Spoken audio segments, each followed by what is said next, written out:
Hi friends, how are you? Hope that you must be in a good health. Friends, it's me, Nana Kumari, and you are watching our YouTube channel English with Nana Balam. Please do subscribe our YouTube channel as you don't miss any video uploaded by us.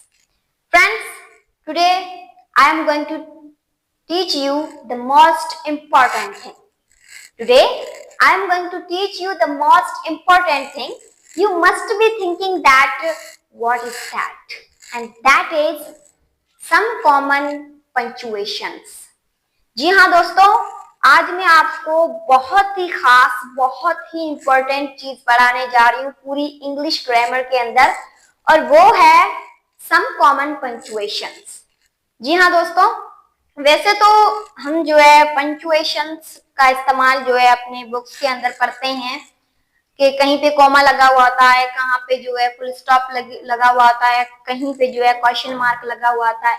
लेकिन ज्यादातर जो लोग हैं, ज्यादातर जो students हैं, उनका जो माइंड है, उनका जो सेंस है रिगार्डिंग पंक्चुएशंस वो क्लियर नहीं है। तो मैंने सोचा क्यों ना एक छोटी सी वीडियो जो है कॉमन पंक्चुएशंस पे बनाई जाए। तो आइए गाइस, पंक्चुएशंस को समझने की कोशिश करते हैं। फ्रेंड्स, यहाँ पे मैंने स्टेप बाय स्टेप लिखा हुआ है पंक्चुएशंस का, जिनमें नंबर 1 हमारा है फुल स्टॉप। ये जो छोटी सी डॉट होती है ना, उसको फुल स्टॉप कहा जाता है और पीरियड भी कहा जाता है। End of sentence, full stop जो है वो किसी भी सेंटेंस के आखिर में लगाया जाता है। जहां पे हमारा सेंटेंस जो है खत्म हो रहा है, वहां पे हम जो है फुल स्टॉप का इस्तेमाल करते हैं। फॉर एग्जांपल, एक सेंटेंस है आई गो टू स्कूल, मैं स्कूल जाती हूँ।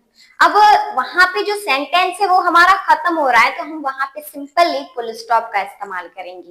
ओके, उसके बाद नंबर 2 हमारा है कोमा। कोमा तो अक्सर हमने बुक्स के अंदर पढ़ा होगा, ठीक है, इंग्लिश बुक्स के अंदर पढ़ा है, हिंदी उर्दू बुक्स के अंदर पढ़ा है। कोमा, कोमा क्या है? Separates parts of sentence. Comma का काम क्या है? वो सेंटेंस के हिस्सों को जो है सेपरेट करता है, अलग करता है, ठीक है। और कोमा की निशानी क्या है? ये निशानी है कोमा की। उसके बाद नंबर 3 है हमारा मार्क ऑफ एक्सक्लेमेशन। उसकी निशानी ये है, mark of exclamation shows strong feeling. Mark of exclamation का जो है काम क्या है? वो इमोशंस को जाहिर करता है, वो फीलिंग्स को जाहिर करता है। और जैसा कि मैंने अपनी पिछली वीडियोस में जो है आपको पढ़ाया भी है मार्क ऑफ एक्सक्लेमेशन के बारे में, कि जब इंसान जो है गम, खुशी या तहज्जुब में होता है, तो वो मार्क ऑफ एक्सक्लेमेशन का हम वहां पे जो है इस्तेमाल करते हैं। ओके, उसके बाद नंबर 4 हमारा है मार्क ऑफ इंट्रोगेशन। ये चीज तो हम सभी को पता है कि मार्क ऑफ इंट्रोगेशन क्या है। एंड ऑफ अ क्वेश्चन, जब हमारा कोई सवाल होता है उसके लास्ट में हम जो है मार्क ऑफ इंट्रोगेशन लगाते हैं, ताकि हमें पता चले कि ये जो है क्वेश्चन है, ठीक है। उसके बाद नंबर 5 हमारा है कॉलन। कॉलन हमारा है introduces a list of explanation. अब कॉलन का काम क्या है? वो एक्सप्लेनेशन को जो लिस्ट है उसको इंट्रोड्यूस करता है। फॉर एग्जाम्पल, हमें जो है कुछ एटम्स की जरूरत है, हम जो है कहीं बाहर से उनको जो है मंगवा रहे हैं, तो किन किन एटम्स की हमें जरूरत है वो हम जो है कॉलन की मदद से लिखेंगे। पहले सेंटेंस लिखेंगे, उसके बाद जो है कॉलन लगाकर फिर हम जो भी एटम्स मंगवा रहे हैं उनकी लिस्ट बाय लिस्ट नाम लिखेंगे, ठीक है। तो कॉलन का इस्तेमाल हम वहां पे करते हैं। उसके बाद नंबर 6 हमारा है सेमीकोलन। सेमीकोलन का भी सेम ही फंडा है। सेमीकोलन है connects closely related sentences. Semicolon का काम क्या है? वो एक जैसे जो सेंटेंस होते हैं उनको आपस में जोड़ता है, ठीक है। उसके बाद नंबर 7 हमारा है एपोस्ट्रोफी। बहुत सारे लोगों को एपोस्ट्रोफी के बारे में मालूम नहीं है। मुझे भी मालूम नहीं था। जब मैंने इसके रिगार्डिंग जो है इंफॉर्मेशन हासिल की तो मुझे पता चला कि ये एपोस्ट्रोफी है।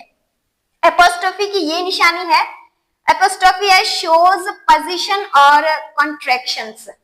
पोजीशन कहाँ पे होती है एपोस्ट्रोफी की? फॉर एग्जांपल फादर्स की स्पेलिंग जो है, फादर्स हम अक्सर सेंटेंस के अंदर इस्तेमाल करते हैं, माय फादर्स नेम इज बालमदास। तो फादर्स की जो स्पेलिंग है FATHER, उसके बाद हम जो है एपोस्ट्रोफी S लगाते हैं।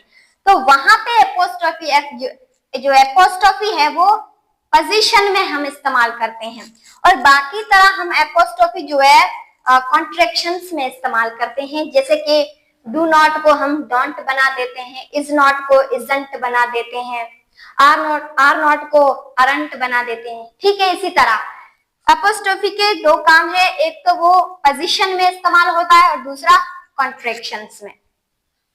उसके बाद नंबर 8 हमारा है quotation mark. Quotation mark encloses direct speech और कोट्स।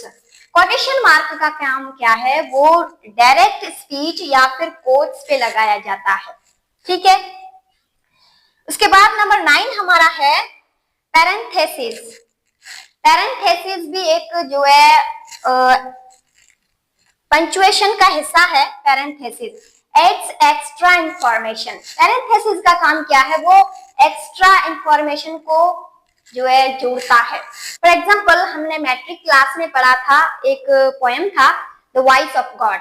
उसमें एक सेंटेंस है he lives among the people, और वहां पे जो है पैरेंथेसिस का इस्तेमाल किया गया और वहां पे वर्ड गॉड लगाया गया।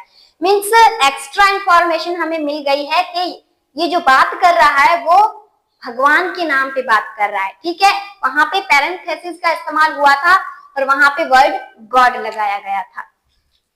उसके बाद नंबर 10 हमारा है हाइफन। ये तो हम सभी को पता है हाइफन क्या है। Join words is well known. Hyphen का तो हमें सभी को पता है। हाइफन का हम कहाँ पे इस्तेमाल करते हैं? जब हम कुछ चीजें राइट कर रहे हो और हमारा पेज जो है कम पड़ रहा है, तो हम आधा अल्फाज जो है उस पेज पे लिखेंगे और आधा अल्फाज हम जो निचली जो लाइन होगी हम वहां पे लिखेंगे।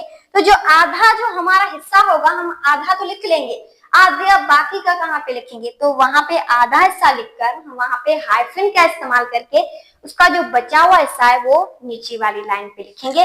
तो ये काम था हाइफन का। उसके बाद विदाउट पंक्चुएशन।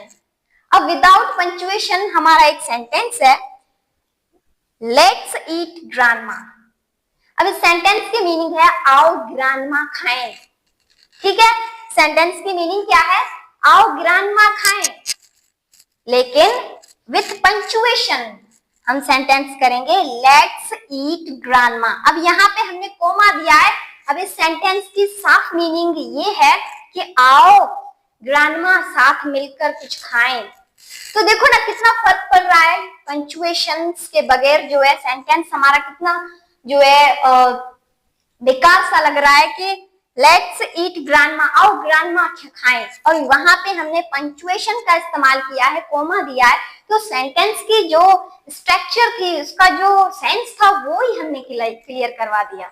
ठीक है, तो गाइस ये मेरी छोटी सी वीडियो थी रिगार्डिंग कॉमन पंक्चुएशंस, जो मैंने आपको बहुत ही अच्छे से पढ़ाया, बहुत ही अच्छे से समझाया है।